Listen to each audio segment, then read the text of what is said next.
bitanatureba tuzamenye ukuri ari uko tukubwiwe na Vestina cyangwa se Dorcas n'umuna we cyangwa se muri ndahabirene nka manager wabo akaba ari ni nabyita nka mubyeyi wabo ko arabafashije kandi banamwambitse ingofero y'ububyeyi natubwira ati Vestina yatandukanye na Wedrago tuzabyemera natabitubwira ubwo tuzakomeza tube murunga bangabo tube muri Dairema tube hagati nk'ururimi twibaza niba Vestina na Wedrago cyangwa kibana ariko nanone ko abana ko batandukana ntacyo biturebaho ikiza nuko tubona ko Vestina agihumeka nkuko abazima kimeze neza ikindi kandi niwo mugabo nawe ko ameze neza ariko byanga dakunda ibyiza tubyifuriza umukobwa wacu ko ni umunyarwandakazi Vestina nawe uriya mugabo tukamenya ari uko arongoye cyangwa se akoranye na Vestina ataramurongora ntitwa tumuzi ko tuzi ni Vestina wacu umukobwa wacu dusanze ubwo bishatse kuvuga iki rero abantu benshi muri comment baje kuri la post ya Vestina na Wedrago batangira kugaragaza ko bishimiye urukundo rwa Vestina nande na Wedrago ikindi kandi bagaragazaga ko batishimiye gutandukana kwa Vestina ndetse nande na Wedrago ça veut dire que iyi fake account yitiriye Vestina ndetse na Wedrago family niyo gushira abantu mu ngabo ndetse isho no gutangaza amakuru gasanga yanabikoresha yiba abantu amafaranga bikiterwa Vestina bishatse kuvuga iki rero Vestina yakoze akantu kazima agaragaza iyi account katariye kuko iyo atabigaragaza abantu of course baremera ko Vestina bari kumwe badukennye imitwe badukoze nibi ikindi kandi ashobora no guhita avuga ati muzi ko ndi muri Canada n'urugero kuko benshi niho bavuga cyangwa se Burkina Faso nabuze itike akabikoresha ira fake account ikabikoresha mu izina rya Vestina ihari izina rya Vestina inabikoresha mu kugira gute mu kwiba abantu amafaranga yitwaje kari Vestina katari Vestina so Vestina ngaro yashizeho umucyo kuri ibyo ngibyo benshi bari kuvuga bavuga bati nibyo kuko bisa nka kibana nawe kuko iyi account ntiyigeze ivuga na Vestina ahubwo yo yagaragazaga ko babana indamutera imitoma oya ahubwo muri bese cyane kuko Vestina yatawe umunyabwenge ngayireke komeze yidegembye account yitera iyo mitoma ina posting amafoto yabo iyi account yari kuzakura amahano ishobora kwitreteshwa umuntu ibikoze mu izina rya Wedrago ishobora guterete umuntu ibikoze mu izina rya Vestina ishobora kubesha abantu ngararwaye mu izina rya Vestina ishobora kubesha abantu kishonje isa amafaranga mu izina rya Vestina iki ngiki ni ikintu Vestina yakoze mu rwego rwo kwirinda Muranzi Yesu no Mitso Boy P Onika Swes bakashobaka basuza banamugisha kandi ikomeze ibarinde ni The Game TV shobora kwesa webra mu byo ukora byose aujourd'hui tout dans ce moment at this moment je suis avec moi-même ndahanga ndi imbere yanyu kugira ngo bageze amakuru ya fresh sana amakuru aryoshye byinshi mushaka kumva byinshi mushaka kumenya ku munsi wa none bigiye bitandukanye iyo wambonye imbere ya kuri screen zawe ubuze ngo pione kanya kuguhereza amakuru ya nyayo yizewe kandi aziye igihe iyi radiyo zizigiye yaba ni inkuru nabonye muri iki gitondo yasohotse mbere na mbere nyikesha Vestina narindi kuri Instagram ndimo ndamanura ndebyo ngomba kureba mbona Vestina ya postinze hari account maze iminsi iri kumwitirira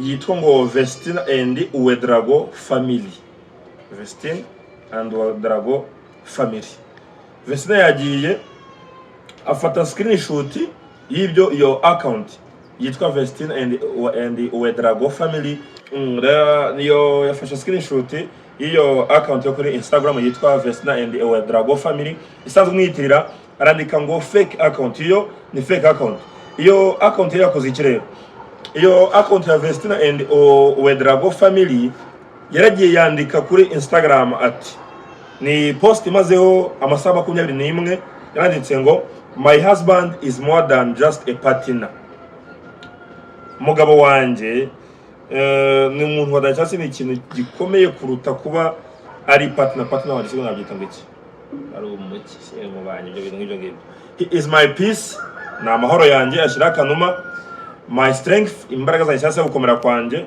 shiraho cya kiboko and my greatest blessing n'umugisha wanje ukomeye cyane ashiraho akaganza kabagashira Imana he is love no his love urukundo rwe ashiraho umutima patience kwihangana kwe and support kumfasha make every day brighter bituma buri munsi nyine buri munsi hahora hakeye umunsi uhora ari mwiza ibintu nk'ibyo ngibyo through good times ni mu bihe byiza and hard moment mu bihe bikomeye bashyiraho akantu k'akavura he stands by me with respect agumana nanjye cyangwa se agumana nanjye ananyubaha cyangwa se mu icyubahiro and care anankeyaringa amfata neza I'm grateful narahiriwe grateful so guhirwa grateful for his heart mutima we is a commitment and the life we are building together. I am truly blessed to call him my husband. Ndi umunyamugisha kumwita umugabo wanjye. Ahangaha rero iyi post ya Vestina, iyi fake account ni nkaho yagaragazaga ko Vestina arimo arataka umugabo we uwa Drago nako Idrissa. Twigeze kubona Vestina Chamayenga agaragaza ko umubano utari mwiza batakibana, nubwo twe tutazi ngo Vestina abana nawe cyangwa se babandwe ntabyo tuzi. Hano gari bamugana bavuga ngo it's none of our business muri ngibyo byose. Yo nkoko ndayirya iri gusakuza. Nuvuga ngo nubwo bitanatureba tuzamenya ukuri ari uko tukubwiwe na Vestina cyangwa se Dorcas n'umuna we cyangwa se muri ndahabirene nka manager wabo akaba ari ni nabyita nka mubyeyi wabo ko arabafashije kandi banamwambitse ingofero y'ububyeyi. Natubwira ati Vestina yatandukanye nawe Drago tuzabyemera, natabitubwira ubwo tuzakomeza tube murunga bangabo, tube muri Dairema, tube hagati nk'ururimi twibaza niba Vestina na Wedrago cyangwa cyangwa kibana. Ariko nanone ko abana ko batandukana ntacyo biturebaho, ikiza nuko tubona ko Vestina agihumeka nk'uko abazima kimeze neza, ikindi kandi niwo mugabo nawe ko ameze neza. Ariko byanga byakunda ibyiza tubyifuriza umukobwa wacu ko ni umunyarwandakazi Vestina. Na uriya mugabo tukamenya ari uko arongoye cyangwa se akoranye na Vestina ataramurongora ntitwa tumuzi ko tuzi ni Vestina wacu umukobwa wacu dusanze. Ubwo bishatse kuvuga iki rero? Abantu benshi muri comment baje kuri la post ya Vestina na Wedrago batangira kugaragaza ko bishimiye urukundo rwa Vestina nande na Wedrago.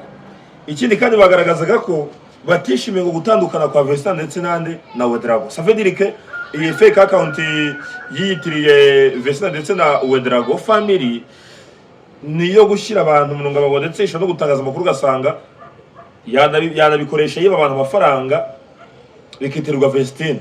Bishatse kuvuga iki rero?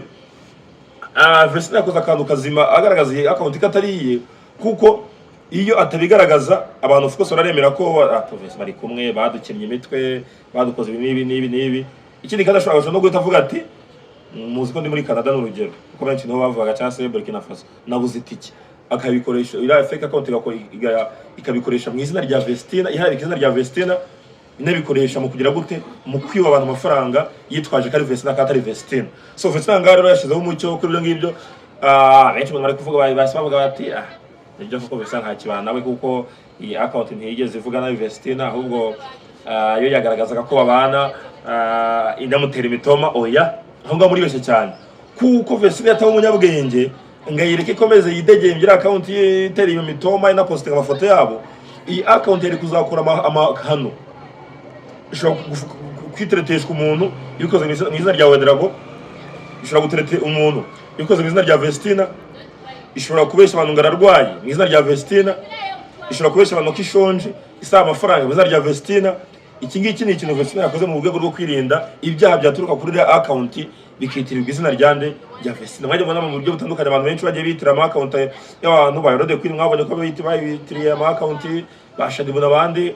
Abo bantu rero bose bitwikira amazina y'abantu kugira ngo bibe abantu bakunda abo banyabo.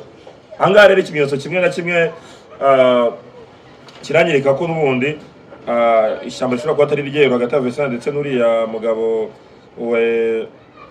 Wedrago. Ariko nanone ubwo na Emile namaze kubyemeza mu kanya nawe mbonye bipostinga avuga ko ari fake account. Ça veut dire que iriya account rwose si ya nyayo, ni account yiharabika. Nk'ubu ngubu hari umuntu yitwa Maître Jador Fit ejo namubonye aza no kuri live ya Godfather, ejo namubonye aza ayizo ya TikTok agatangira gusaba amagift, ariko Godfather aramukumira yanditse ngo courage sisi wacu, nimba koko iyi account ari yawe kandi ukaba aya magambo utarayandikiwe n'umugabo, ngewe byatuma nishima cyane. Sunday natanga ituro ry'ishimwe mu rusengero. Metre siyo witwa Oreya kadomo no karongo mas, iyi account ntabwo ari ya Vestine.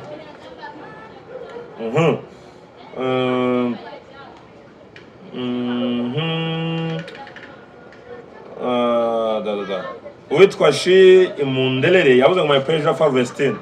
Undi nashyira agatima ko kubesha abantu.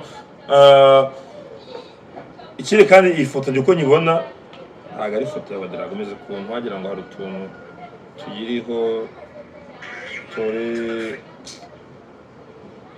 two kubesha abantu. Safedirique rero Vestine na Badarago turamenya ngo barabana cyane babana, barimo batabana nabwo rero ni ibyabo.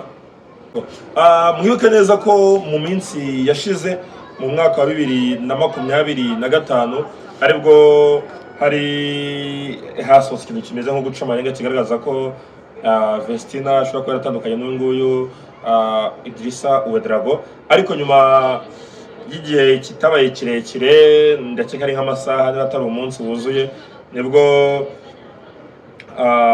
hageze gute iyo post yaje gusibwa. Ni inkuru iki gihe ngo ndi gusoma nkesha ikinyamakuru Igihe yanditswe na Nsengiyumva Emmy, ni Emmy Ikinege. Iki gihe yanditse ku isaha 4:02 tariki 18 z'ukwezi kwa 11 2025, bivuze ngo hashize amezi 3.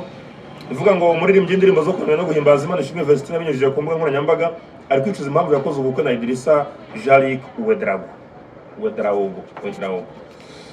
Mu butumwa burebure iki gihe Vestine yari yacishije kuri Instagram yagize ati uyu munsi ubuzima mbayeho sibwo nahisemo, ndi mu bihe bigoye kandi sibyo nkwiye, ndabizi ko nagize amahitamo mabi mu buzima bwanjye ariko nta kundi, Imana yemera ko ibintu bimwe bitubaho kugira ngo tubyigiremo, narize bihagije, nta mugabo uzongera kumbeshya ukundi ngo anyangirize ubuzima. Yarakomeje ati ubutaha ninjya guhitamo umugabo tuzabana azaba ari uwo tuziranye neza, nzi umuryango we ndetse na buri kimwe kuri we, nta muntu uzongera kunkoresha ukundi.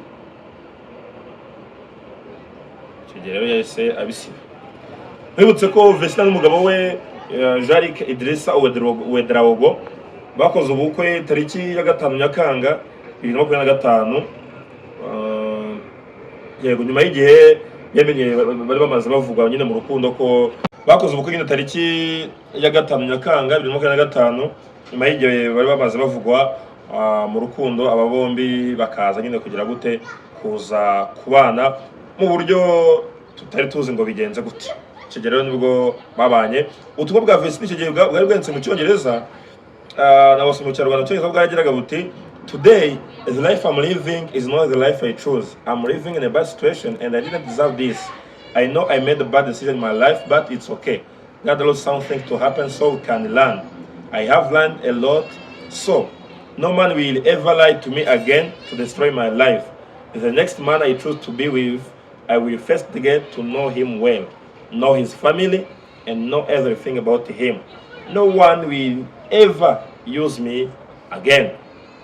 Icyo navuga ni kimwe rero, Vestine nabishaka zatubwiza ukuri wikiri kuba cyangwa se icyabaye, nawe twebwe nta kuri tuzi, twebwe tujye tuzi n'ibingibi nyine batubwira cyangwa se tubonesha amaso yacu ku mbuga nkoranyambaga. Ubwire ko umuntu wa mbere wogosha neza muri Kigali yose yitwa Lando de Baba, akorera muri Tropical Plaza iherereye mu mujyi neza rwagati imbere ya Tedemil. Ikindi kandi menye ko Shema Tattoo Studio nibo bantu bambere bakorera tattoo ya fresh, ibintu bikagenda neza cyane.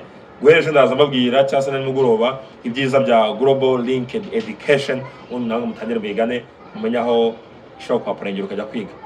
Tonight ndatangira mbabwira ibyiza byayo. Nitwa P Onika Suez Nexi hambaga kataro katabugari insoro sashi mfasha project pizi eyo so mrero jo boy oda some boy Sumba boy aka Mr. Kubukubu Kabonyo the game changer.